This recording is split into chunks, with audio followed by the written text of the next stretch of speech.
ദക്ഷയാഗത്തിൽ സതീദേവി ദേഹത്യാഗം നടത്തിയതിൽ കുപിതനായി തീർന്ന പരമശിവൻ ദക്ഷന് നേരെ അലറി. ഹേ ദുഷ്ട, സാധുവായ എന്റെ പത്നിയെ മരണത്തിലേക്ക് അയച്ച് നയിച്ച് നിന്നോട് ക്ഷമിക്കുവാൻ എനിക്കാവില്ല. നിന്റെ അവസാനവും ഇന്ന് തന്നെയാണ്.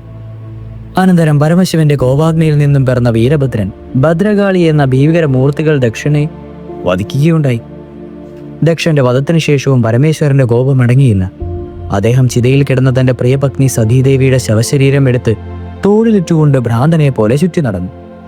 കൊല്ലങ്ങൾ കഴിഞ്ഞിട്ടും ശിവന്റെ മാനസിക നിലയ്ക്ക് യാതൊരുവിധ മാറ്റവും ഉണ്ടായില്ല. ഏതു വിധേനയും ഭഗവാനെ പൂർവ്വരൂപത്തിൽ കൊണ്ടുവന്നില്ലെങ്കിൽ സംഭവിക്കാവുന്ന അനർത്ഥങ്ങളെക്കുറിച്ചുള്ള ചിന്ത ദേവകളെ പരിഭ്രമിച്ചു. ദേവാദികൾ വൈകുണ്ഠത്തിൽ ചെന്ന് മഹാവിഷ്ണുവിനോട് സങ്കടം ബോധിപ്പിച്ച്, അല്ലയോ അനന്തശായി, സതീദേവിയുടെ മൃതദേഹവും വഹിച്ച് ഭ്രാന്തനായി അലയേറുന്ന ശിവശങ്കരന്റെ നില അനുദിനം വഷളാവുകയാണ്. ഈ നില തുടരുന്ന പക്ഷം പരമേശ്വരൻ പൂർണ്ണമായും ഭ്രാന്തനായി മാറും. സ്വകർമ്മങ്ങൾ മറന്ന് ഭ്രാന്തനായി മാറുന്ന മൂർത്തിയെക്കുറിച്ചുള്ള ചിന്ത ഞങ്ങളെ ഭയഭീലരാക്കുന്നു.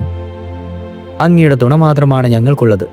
മഹാവിഷ്ണു, സതീ ദുഃഖത്തിൽ നിന്നും പരമശിവന്റെ മനസ്സിനെ അങ്ങ് മാറ്റിയെടുത്താലും. ദേവകളെ മഹാവിഷ്ണു സാന്ത്വനിപ്പിച്ചു. ദേവകളെ, പരമേശ്വരന്റെ വേദന അകറ്റുക അത്ര ലളിതമായ പണിയല്ല. സുഖദുഃഖങ്ങൾ ഒരേ തലത്തിൽ കാണുവാൻ സാധിക്കുന്ന ജ്ഞാനിയാണ് അദ്ദേഹം. അദ്ദേഹത്തിന്റെ മനസ്സിലെ മുറിവാണ് സതീദേവി. ആ മുറിവുണങ്ങുക നിസ്സാരമല്ല.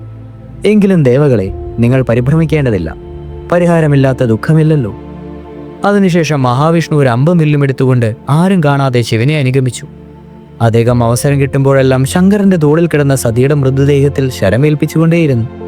ശരാഘാതങ്ങളേറ്റ് സതീദേവിയുടെ ശവശരീരം പല കഷ്ണങ്ങളായി മുറിഞ്ഞ് പലയിടത്തും ചിതറി വീണു. ഒടുവിൽ സതീദേവിയുടെ ശവശരീരം പൂർണ്ണമായി നഷ്ടപ്പെട്ടപ്പോൾ പരമശിവൻ ഏകനായി കൈലാസത്തിലേക്ക് മടങ്ങി. ഇപ്രകാരം സതീദേവിയുടെ ശവശരീരത്തിൽ കഷ്ണങ്ങൾ വീണ 108 ദിക്കുകൾ പിന്നീട് ദേവപീഠം എന്ന പേരിൽ അറിയപ്പെട്ടു. അടുത്തത് അശോകസുന്ദരിയുടെ ജന്മമാണ്. തുടരും.